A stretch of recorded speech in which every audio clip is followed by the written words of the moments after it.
जहाँ भी गए एक सत्य की बात की। परिवार में एक अलौकिक चीज इंसान हमारे बीच में विराजमान है, जिन्होंने खेल और खिलाड़ी की संस्कृति की, अपने परिवार की इज्जत को हमेशा सर्वोपरि रखा और जनता के बीच में रहे। और आज भी किसानों की जब बात के ऊपर अडिग रह करके दोबारा से एक परचम लहराया एमएलए सीट को छोड़ के और इस्तीफा दे करके दोबारा से असेंबली के अंदर एक बहुत तकड़ी अचीवमेंट लेकर के विधायक बन करके दोबारा चुने गए। उस महाशक्ति के लिए तालियां बजाएं, शाबाश। हम आपका दर्शकों का बहुत बहुत अभिनंदन और स्वागत करते हैं। भाई बैठ जाए। सिंह भाई अभय सिंह, जहां सर्कल कबड्डी की पूछ नहीं होती थी, खो खो की पूछ नहीं होती थी, एसोसिएशनों में ला करके उसके अंदर अधिकार दिलवा करके वहां के बच्चों को स्कॉलरशिप दिलवाया और कम से कम 36 बच्चों को हरियाणा के अंदर नौकरी दिलवाई। जहां भी ये पहुंचे हमारी संस्कृति के कहाँ दमन था या हमारे समाज का दमन था, किसानी का दमन था, मजदूर और किसान का दमन था, हमेशा आगे खड़े रहे।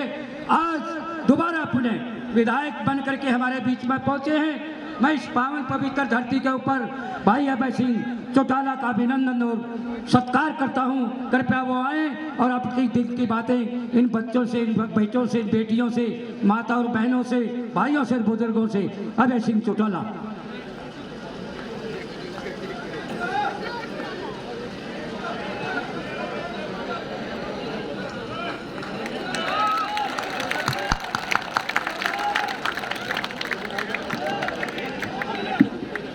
जनाब करने को दिक्कत है, खड़े हुए करके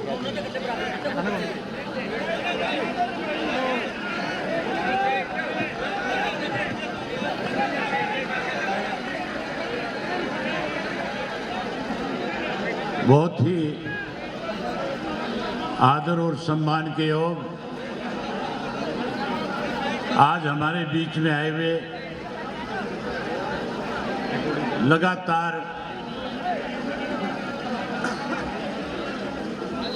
केंद्र की सरकार के साथ जो कृषि के 3 काले कानून बनाए गए थे, कैसे वो कानून वापिस हो, कैसे किसान की लड़ाई को लड़ा जाए, किस तरह से पूरे देश के किसानों के जो अलग अलग संगठन थे, उन सब संगठनों को संगठित करने वाले, किसानों की बेखूबी लड़ाई लड़ने वाले, केंद्र की सरकार को मजबूर करने वाले आज हमारे बीच में आए हुए हमारे मेहमान किसान नेता श्री राकेश टिकैत जी, बहुत ही मान और सम्मान के योग और खाप प्रधान श्री रोशन लाल जी, डाटा के सरपंच श्री महावीर जी, सरपंच जयवीर जी, भाई बारिश जी, जिला पार्षद धर्मवीर गुराना जी, विनोद सरपंच डाटा जी, सिंगड़ के सरपंच श्री सत्यवान जी, जयपाल डाटा जी, गौशाला सालो डेयरी डाटा प्रबंध समिति के सभी सदस्यगण, आज के इस कार्यक्रम में आए हुए डाटा और आसपास के गांव के आदरणीय मेरे बुजुर्गों, नौजवान साथियों, सम्मान के योग्य माताओं, बहनों, पत्रकार छायाकार दोस्तों, सबसे पहले आज के इस पर्व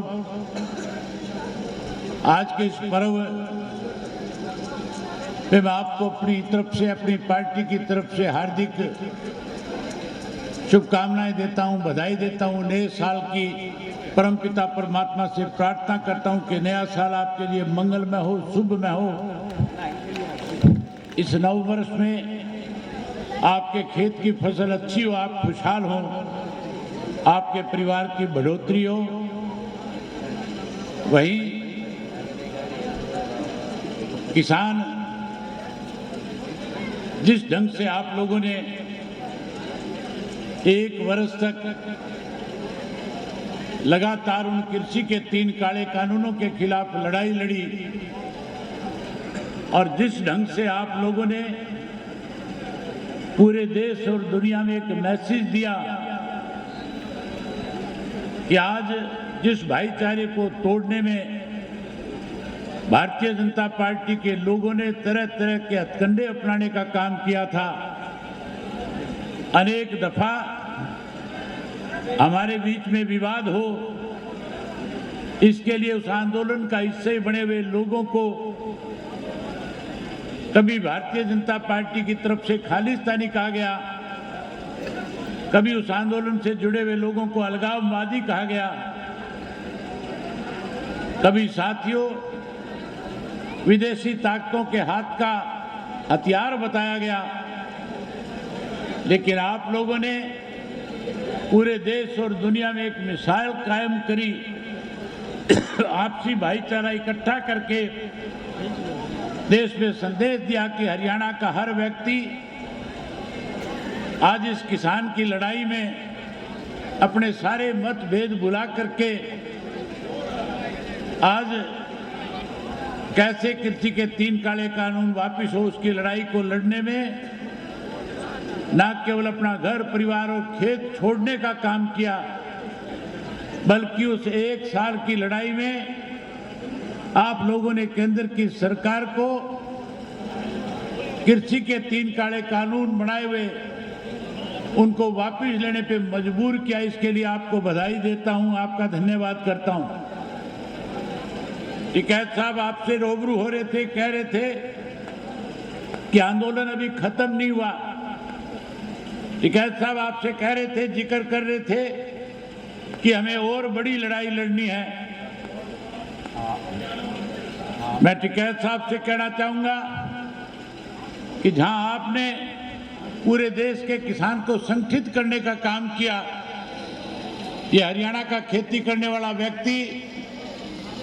जब तक पूर्ण रूप से किसान के साथ न्याय नहीं हो जाएगा, आपके किसान मोर्चा के लोग जहां कहीं भी जिस किसी भी तरह का आदेश करेंगे,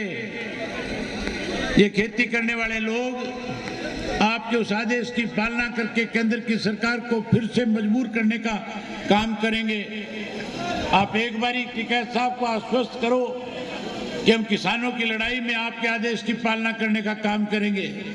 हाथ खड़ा करके एक बारी कहो कि हम आपके साथ हैं, आपके हर आंदोलन में आपके साथ खड़े होकर के देश के किसान के साथ न्याय कराने का काम करेंगे। मुझे खुशी है कि आज इस त्योहार के दिन पे मुझे जिस ढंग से आज के कार्यक्रम मेरे पहले से अपने विधानसभा क्षेत्र के बने हुए थे, लेकिन आज से करीब 20 दिन पहले टाटा गांव के सरपंच श्री महावीर जी और श्री जयवीर जी बारिश जी और जिला पार्षद श्री धर्मवीर जी, ये लोग मुझे जाकर के सरसा में मिले और उन्होंने कहा कि हमारी गौशाला का एक कार्यक्रम हमने रखा है, हम चाहते हैं कि आप उसमें आए। मैंने इनसे कहा कि मेरे कार्यक्रम पहले से तय थे, लेकिन अगर आप कहते हो, अगर आपने कोई ऐसा कार्यक्रम रखा हुआ है पहले से, तो आपने अगर मुझे आमंत्रित किया है तो मैं आपकी बात पे फूल चढ़ाने का काम करूंगा। जब मुझे इन्होंने बताया कि हम ना केवल आपको आमंत्रित करने आए हैं, बल्कि इन्होंने कहा कि हमने जितने भी हरियाणा प्रदेश के जिन लोगों ने इस आंदोलन में हिस्सा लेने का काम किया, जिन लोगों ने इस आंदोलन में एक बड़ी लड़ाई लड़ने का काम किया, जिन माताओं और बहनों ने एक बड़ी जिम्मेवारी निभाने का काम किया, जिन नौजवान किसान नेताओं ने इस लड़ाई को आगे बढ़ा करके किसान के साथ न्याय कराने का काम किया, इन्होंने कहा कि हम उन सबको सम्मानित करना चाहते हैं, वही हम आपका भी सम्मान करना चाहते हैं। मैंने कहा कि अगर आप उन सबका सम्मान करोगे तो मेरा सम्मान तो अपने आप हो जाएगा। मुझे खुशी है कि आज आपने उन सब नेताओं को जिन्होंने इस आंदोलन में हिस्सा लेकर के देश के किसान के साथ न्याय कराने का काम किया, आज आपने यहाँ मंच पे उनको आमंत्रित किया है, आज आप उनका सम्मान कर रहे हो। मैं भी आपके सम्मान समारोह में आपके साथ शामिल होकर के उन सबका अभिनंदन करता हूं, उन सबका स्वागत करता हूं और उन सब से उम्मीद करता हूं कि जिस ढंग से उन्होंने पहले किसान की पैरवी करने का काम किया, आगे भी सरकार अगर कोई इस तरह की गलत निर्णय लेगी तो फिर एक दफा इकट्ठे होकर के सरकार के खिलाफ एक लड़ाई लड़ने का काम करोगे।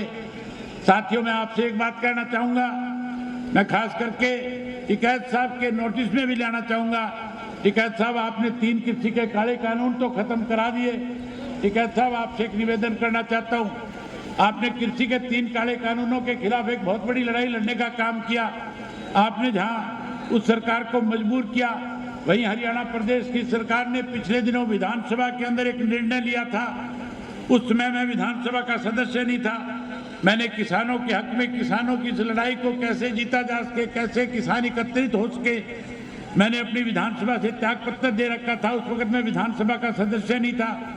मेरी गैर मौजूदगी में विधानसभा में एक प्रस्ताव सरकार की तरफ से लाया गया, एक बिल लाया गया, एक चौथा ऐसा काला कानून बनाया गया जिससे आने वाले समय में जिस तरह से कृषि के 3 काले कानून बना करके किसान की जमीन हड़पने की साजिश केंद्र की सरकार ने रची थी, आज हरियाणा प्रदेश की सरकार ने उसी तरह का एक कानून, चौथा काला कानून बना करके जमीन हड़पने का एक नया बिल पास करवाने का काम किया है। मैं आपसे आग्रह करूंगा कि आप उस चौथे काले कानून को खत्म करवाने के लिए भी जहां सरकार को आगाह करने का काम करें, वहीं प्रदेश के किसान को अपने साथ लेकर के इस लड़ाई को लड़ने का काम करें। हम उस लड़ाई में फिर आपके साथ खड़े होंगे और उस लड़ाई में किसान के साथ न्याय नहीं होगा तब तक सड़कों पे आंदोलन करके सरकार को मजबूर करने का काम करेंगे। जो चौथा कृषि का काला कानून बना है, साथियों, पहले ये हुआ करता था कि किसान की जमीन को सरकार अगर एक्वायर करना चाहती थी, उस जमीन के जो मालिक होते थे उसमें 70% लोगों से सहमति ली जाती थी। 70% लोग अगर उस पर सहमत होते थे तब जाकर के सरकार उस किसान की जमीन को एक्वायर कर सकती थी। आज एक नया ऐसा कानून बना दिया कि आज कलेक्टर को इस बात की पावर दे दी, डिप्टी कमिश्नर को इस बात की पावर प्रदेश की सरकार ने दे दी कि किसी भी किसान की जमीन को आप 48 घंटे का नोटिस दे करके उसकी जमीन को एक्वायर कर सकते हो। ना केवल आप उसकी जमीन को एक्वायर कर सकते हो, बल्कि उस कानून में इस किस्म की प्रतिक्रिया भी है। उस कानून में ऐसा भी लिखा हुआ है कि कोई भी किसान जिसकी जमीन सरकार एक्वायर करेगी, उस जमीन को लेकर के सरकार के खिलाफ किसी भी कोर्ट में नहीं जा सकता, कहीं अपनी दलील नहीं दे सकता। सरकार 48 घंटे में उसके खेत के अंदर चाहे कोई मकान बना हुआ है, चाहे उसके खेत में कोई ट्रैक्टर खड़ा हुआ है, चाहे उसके खेत में कोई ट्यूबवेल लगा हुआ है, चाहे कोई कृषि के और संसाधन उसके खेत में रखे हुए हैं, अगर वो 48 घंटे में अपने खेत से बाहर निकल लेगा तो 48 घंटे के बाद सरकार उस सारी की सारी संपत्ति की मालिक बन जाएगी और किसान को अपनी मन मर्जी से कलेक्टरेट के हिसाब से पैसे दे करके उस जमीन से बेदखल करने का काम करेगी। जहां कांग्रेस के लोगों की जिम्मेवारी बन रही थी, जिस वक्त ये इस किस्म का कानून बनाया जा रहा था, जो खेती से जुड़े हुए लोग थे, उन लोगों को जहां आपके साथ खड़ा होना चाहिए था, वो लोग कहीं सरकार के सामने बेबस थे, कहीं ना कहीं सरकार की कठपुतली बन करके इस तरह के कानून को पास करवाने में चुप्पी साधे हुए थे।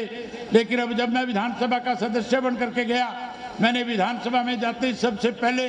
इस बात को लेकर के कॉलिंग अटेंशन मोशन सरकार के सामने रखा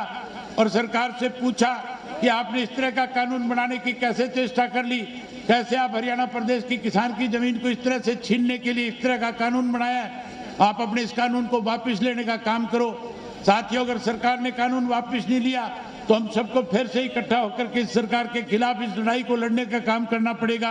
अगर हम इस लड़ाई को नहीं लड़ेंगे तो आने वाले समय में ये सरकार बेशुमार किसान की कीमतों को, जमीन को कोड़ियों के भाव से लेकर के उसको जमीन से बेदखल करने का काम करेगी। मैं टिकैत साहब से निवेदन करना चाहूँगा कि टिकैत साहब, सारी की सारी जो इस कानून से जुड़ी हुई चीज़ें हैं मैं आपके सामने दूंगा, आपको दूंगा। आप हरियाणा प्रदेश के किसानों के बुलावे पे आकर के इस आंदोलन को लड़ने का काम करना, ताकि हरियाणा प्रदेश के किसान के साथ जो कृषि का चौथा काला कानून बनाए वो कानून खत्म हो सके। मैं उम्मीद करूंगा कि हरियाणा प्रदेश का खेती करने वाला हर व्यक्ति इसका विरोध करेगा। न केवल विरोध करेगा, जब तक कानून खत्म नहीं हो जाएगा तब तक फिर उसी तरह से इकट्ठा होकर के इस लड़ाई को लड़ने का काम करेगा। साथियों, जहां आज आप लोगों ने मुझे यहाँ आकर के आपसे रूबरू होने का मौका दिया, खास करके कमेटी के सदस्यों ने मुझे आपके बीच में बुला करके जो मान सम्मान और आपसे मिलने का मौका दिया, मैं उस बात के लिए उनका बहुत बहुत आभारी हूँ। आपकी जो ये गौशाला है, इस गौशाला का जहाँ आपने 25 गाँव के साथ इस गौशाला को जोड़ करके रखा हुआ है, जिस ढंग से इस गौशाला को चला करके आप लोगों ने किसान आंदोलन के दौरान यहाँ अपने गांव से लस्सी और दूध भेज करके उस आंदोलन के अंदर लोगों का मन जीतने का काम किया था, जिस तरह की सेवा आपकी कमेटी के सदस्यों ने की, जिस ढंग से लोगों के बीच में इस गौशाला के समिति के मेंबरों ने अपना एक विश्वास बढ़ाने का काम किया, मैं उन सबको इस गौशाला के संचालन के ऊपर अपनी तरफ से बधाई देता हूं। और उसके साथ साथ, क्योंकि मैं कोई सरकार का हिस्सा नहीं हूं, मैं तो हमेशा सरकार के साथ लड़ने वाला रहा हूं, मैंने सदा किसान के हित में लड़ाई लड़ने का काम किया है। लेकिन साथियों, जहां मुझे आपने बुला करके आमंत्रित करके आज एक सम्मान देने का काम किया है, मेरी भी एक जिम्मेवारी बनती है कि आपकी इस गौशाला के अंदर मेरा भी एक छोटा मोटा योगदान हो। इसलिए मैं अपनी तरफ से आपके गौशाला के अंदर 5 लाख रुपए की एक छोटी सी राशि दे करके इस गौशाला का अच्छे ढंग से संचालन हो सके, इसके लिए एक छोटी सी राशि देने का काम कर रहा हूं। आप सब ने मेरी बात सुनी, इसके लिए आप सबका बहुत धन्यवाद। जय हिंद, जय हरियाणा।